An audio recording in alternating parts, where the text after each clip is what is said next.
essayer de vous apporter quelques éléments sur, finalement, dans le domaine de la logistique urbaine, on a déjà effectivement parlé ce matin, les problématiques de relations entre les professionnels et les collectivités. On verra que ce sont des relations qui ne sont pas nécessairement toutes simples.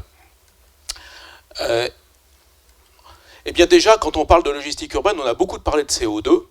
Dans l'intervention de EY, bien sûr, le CO2 est un sujet important, mais c'est loin d'être le seul sujet de la logistique urbaine, et ce n'est peut-être d'ailleurs pas le principal sujet. Le principal sujet, c'est ce que nous respirons tous les jours dans les agglomérations, dans le monde entier, là où vivent, selon les chiffres, 60-70% de la population, un peu plus en Europe, de l'ordre de 80% en France. Et le problème auquel nous sommes confrontés, eh bien, finalement, c'est ce qu'on appelle les externalités négatives dues au transport. Alors, quand je parle des externalités négatives, on me dit, à juste titre, qu'il y a également des externalités positives du transport. Bien entendu, l'emploi, le développement économique, la consommation, évidemment.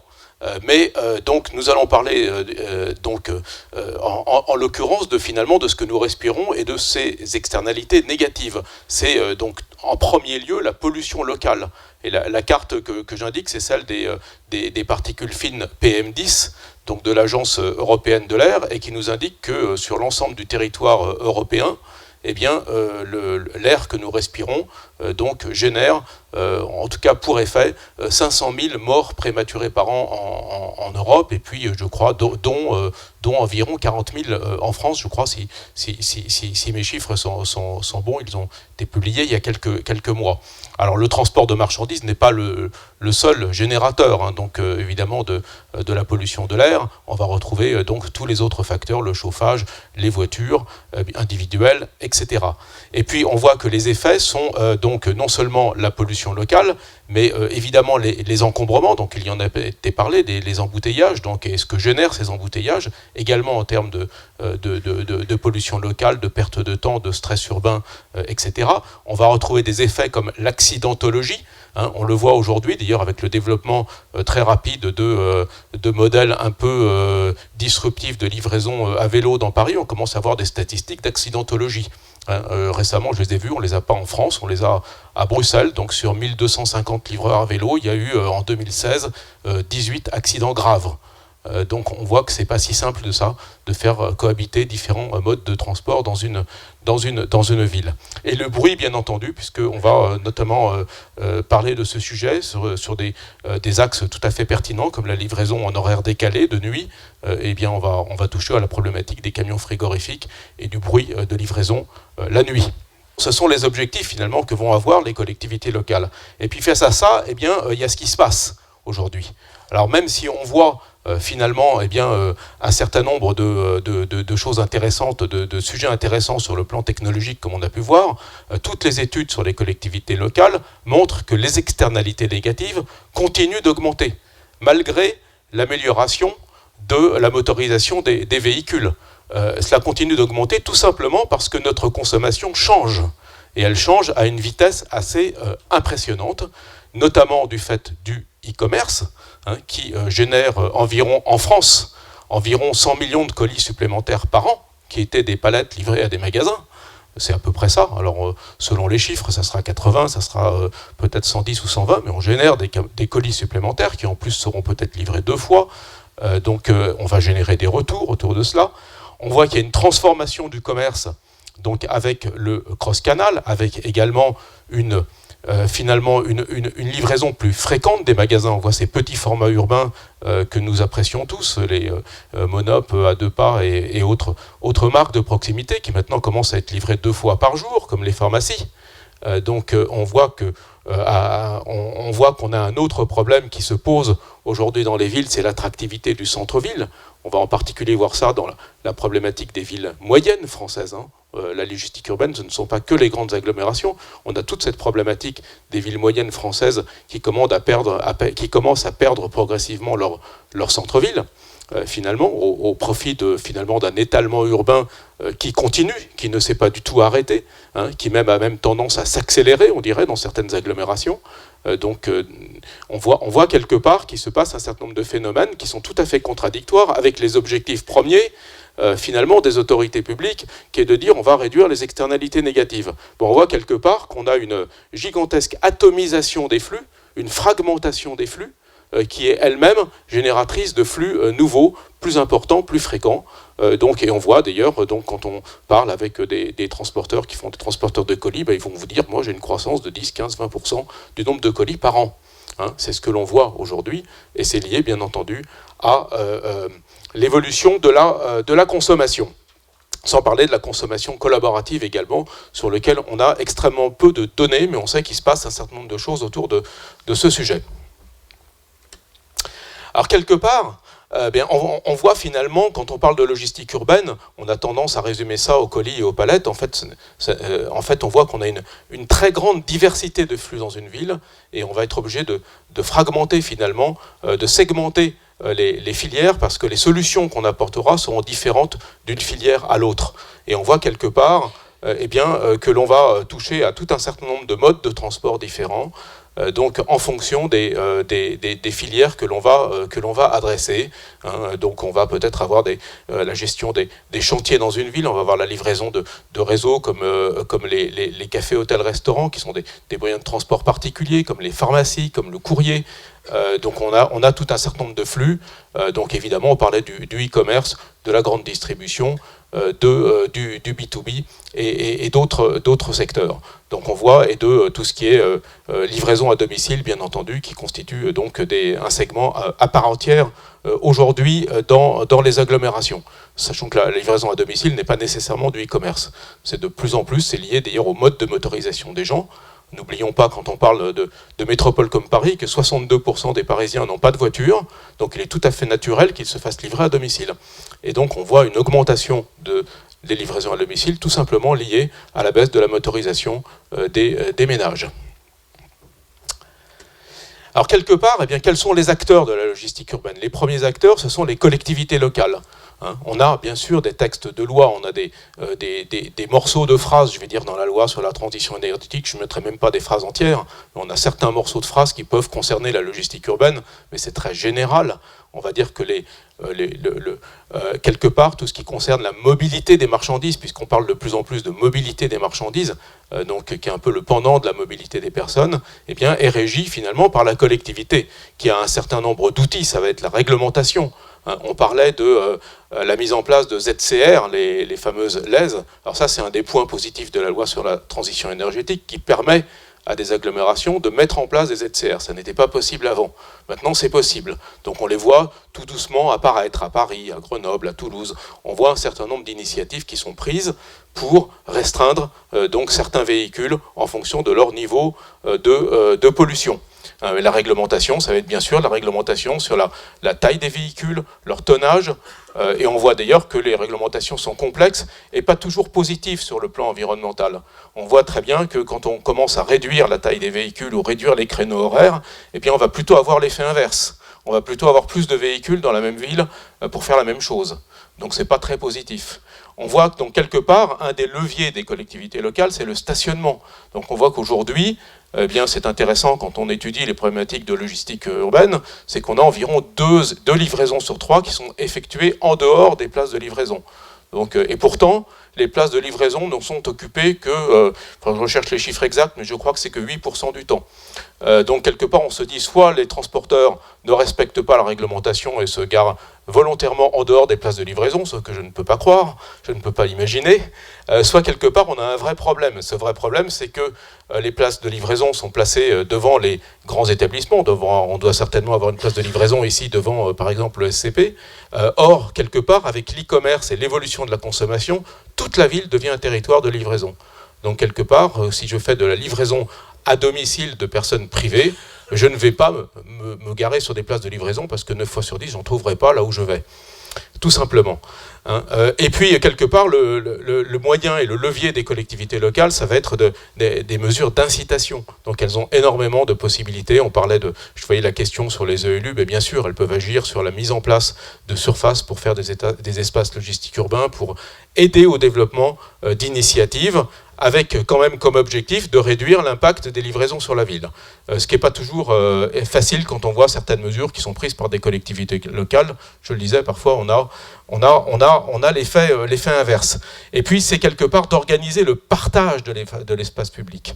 L'espace public est rare, est quelque chose de rare. Il faut imaginer de nouvelles solutions de partage de cet espace public qui permettent toujours de livrer des magasins parce qu'on en a encore besoin et on est content d'en avoir et qui permettent de livrer des consommateurs.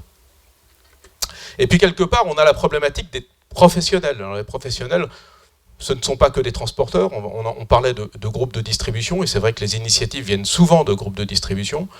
Donc on en a, il y en a quelques-unes qui ont été citées ce matin. Il y a aussi des groupes de transport qui prennent des initiatives tout à fait vertueuses. Et puis on a la problématique des commerçants artisans. N'oublions pas que les commerçants artisans génèrent plus ou moins dans une ville 50 à 55% du transport qui sont le fameux compte propre. C'est lui qui est le plus mal optimisé, puisque c'est là où on va trouver le plus de vide dans les véhicules. Ce sont les flottes propres des petites entreprises. Et ça, c'est donc évidemment beaucoup plus difficile à optimiser parce qu'on va dans le sens... Alors, on a des progrès au fil des années, mais dans le sens de la professionnalisation du transport pour tous ces nombreux petits acteurs. Et quelque part, leur problématique, ça va être d'élargir les horaires pour pouvoir tout simplement travailler, de stationner facilement pour pouvoir tout simplement améliorer la productivité donc du transport qui n'est pas nécessairement un métier simple. Alors si on regarde en quelques images, d'un côté on a finalement nos collectivités locales qui vont, et je simplifie les choses, qui vont dire à juste titre que les livraisons génèrent des embouteillages, que les camions stationnent n'importe où, ce qui est parfaitement exact, puisqu'il y en a 2 sur 3 qui stationnent en double fil ou au milieu de la rue, que leur centre-ville n'est pas assez attractif. C'est quand même une priorité dans tout un certain nombre de villes, d'améliorer l'attractivité, puis les camions, ça gêne, c'est pas beau, ça pollue, mais on en a besoin, et quelque part que la pollution due aux livraisons augmente, c'est ce que je disais au début de mon intervention, c'est parfaitement exact, malgré tous les beaux Euro 6 véhicules électriques et véhicules au GNV et autres. On voit quelque part que ça ne diminue pas. Et puis quelque part, la problématique des transporteurs, finalement des opérateurs, ça va être de pouvoir améliorer la productivité. Si on discute avec des transporteurs, et il y en a dans la salle, ils vont vous dire, il y a 10 ans, il y a 15 ans, je faisais plus de positions dans une journée dans la région parisienne qu'aujourd'hui. C'est parfaitement exact, quelque part. Qu'il est évidemment difficile de stationner, ça c'est pas nouveau, que les destinataires sont souvent absents. Tiens oui, même les transporteurs qui ne sont pas spécialisés dans la livraison de colis aux particuliers se retrouvent mécaniquement avec un certain nombre de colis à livrer à des particuliers et donc se pose la situation de livrer des personnes qui ne sont pas nécessairement chez elles. Et puis on voit que les contraintes de livraison sont de plus en plus fortes, tant réglementaires que liées aux demandes des clients. Ça va être des rendez-vous, ça va être de la livraison de plus en plus tard, de plus en plus contrainte, je vais dire, en termes de cahier des charges. Alors quelque part, les grands chantiers de la logistique urbaine, le premier sujet de tous, avant même de changer d'énergie, je ne veux pas effectivement dévaloriser le sujet du changement d'énergie, de transition énergétique, le premier sujet, il est de mutualiser, consolider. C'est l'axe principal de la logistique urbaine, en sachant que qu'il n'y a pas en face de ça, je vais dire, de solution magique. Notamment la solution CDU dont on parle depuis 20 ans, on voit bien aujourd'hui que ça n'est pas une solution magique. Il y a donc différentes expériences dans le monde entier, il y a presque plus d'échecs que de réussites. Donc pour X raisons, et on pourra faire une intervention spécifique là-dessus. Le sujet, c'est et il en a été question ce matin de mutualisation, de consolidation sur le pooling, sur des sujets comme cela. En logistique urbaine, on n'a pas encore ce type d'initiative, ou très peu, ou de façon très marginale. Ça va vraiment être de partager l'ensemble des ressources qui vont permettre d'optimiser le fonctionnement d'une ville. Ça va bien sûr être d'innover vers la transition énergétique, en sachant que la fausse bonne solution, c'est de dire on va mettre des petits véhicules électriques partout, parce qu'on va en avoir, je crois que les calculs ont été faits 7 fois plus. Donc je vous laisse imaginer les conséquences sur les embouteillages et les problèmes de circulation. Donc c'est une fausse bonne solution. Donc des gros véhicules électriques, oui, s'il y en a un jour, avec plaisir. Des petits véhicules électriques, oui, pour certaines opérations, pour certaines activités qui peuvent être à partir d'espaces logistiques urbains de proximité.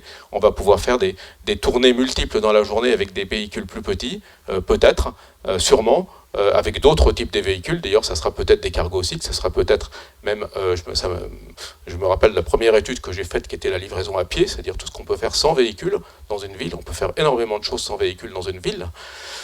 Donc ça va être certainement de modifier la livraison. Donc on parlait de livraison de nuit, on parlait il y a des tas de solutions, je veux dire, pour modifier la nature même de la livraison. Et puis ça va être certainement d'apporter plus de services et d'informations pour pouvoir optimiser finalement notre façon de travailler, gagner les quelques pourcents qui vont nous permettre justement d'avoir un peu moins d'externalités négatives. Donc quelque part, finalement, ça va être nos grands chantiers, ça va être à la fois de réduire ces externalités négatives, et ça va être, ne l'aurons pas, d'accompagner l'évolution de la consommation. On ne va pas aller contre l'évolution de la consommation, contre l'e-commerce, c'est totalement inimaginable, mais c'est vrai qu'aujourd'hui, quand on parle de l'e-commerce, c'est 8% de la consommation, et dans une ville, c'est environ 30% des flux.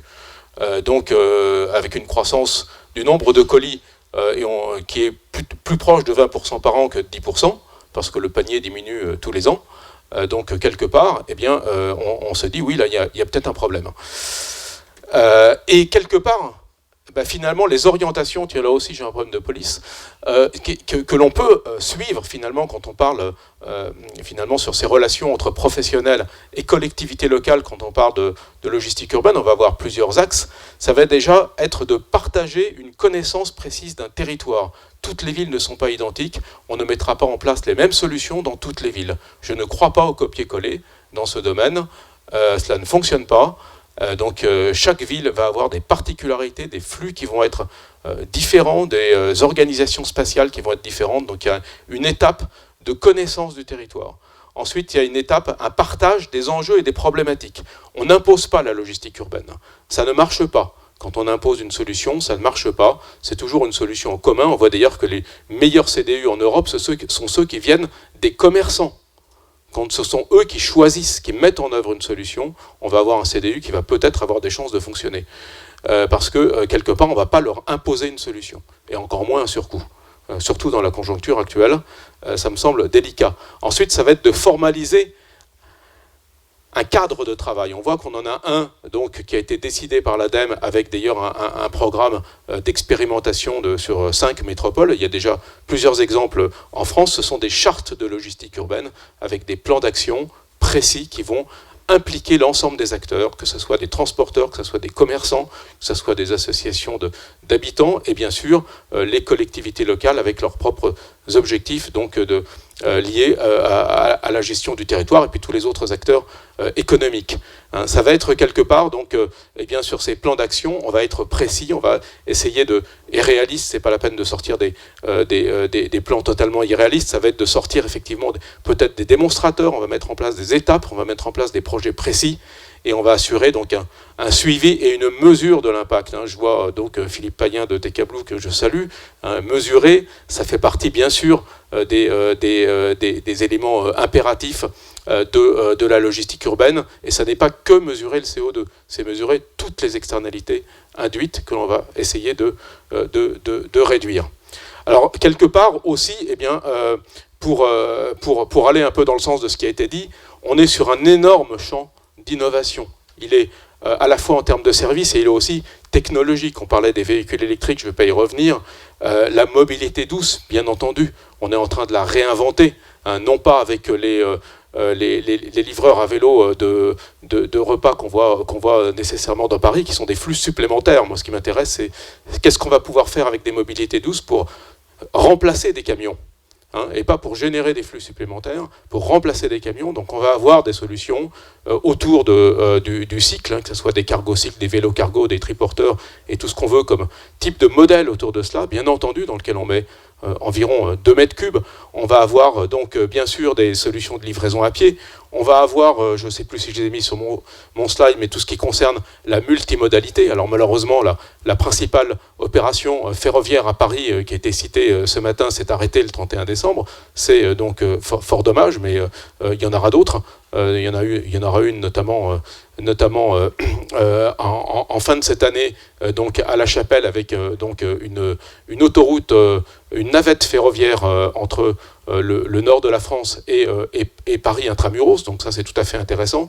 Et puis on va avoir bien sûr la technologie au GNV, donc plutôt pour des véhicules plus importants aujourd'hui, sauf si l'offre en électrique, comme je l'ai entendu ce matin, évolue plus vite, ou en hydrogène. Et puis quelque part, on voit que finalement dans tout ce qui se passe, on a des services de livraison qui se réinventent à une vitesse assez considérable, autour notamment des segments de livraison à domicile, on en parlait, donc du service à la personne. Finalement on va avoir énormément de choses qui vont évoluer dans ce domaine. On va avoir, et là on a un rôle des collectivités locales sur les consignes.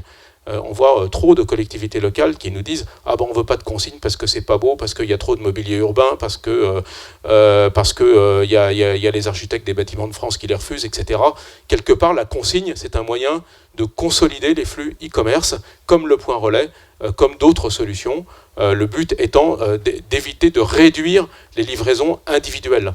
Dans une consigne, on livre entre 50 et 100 colis par jour au même endroit. Eh bien, on consolide donc, et si on les place au bon endroit, là où il y a des axes, je veux dire des points de transit des personnes, eh bien, on va pouvoir réduire les externalités négatives. Ça va être, alors un des enjeux, ça va être de trouver des solutions sur la livraison jour J, sur toutes les solutions de pick, pack and ship autour de l'e-commerce.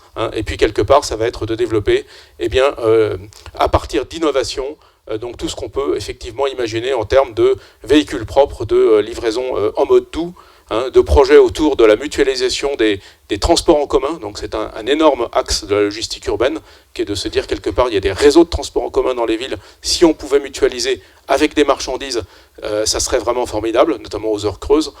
Donc on a des potentiels qui sont assez énormes autour de cela. Et les solutions multimodales.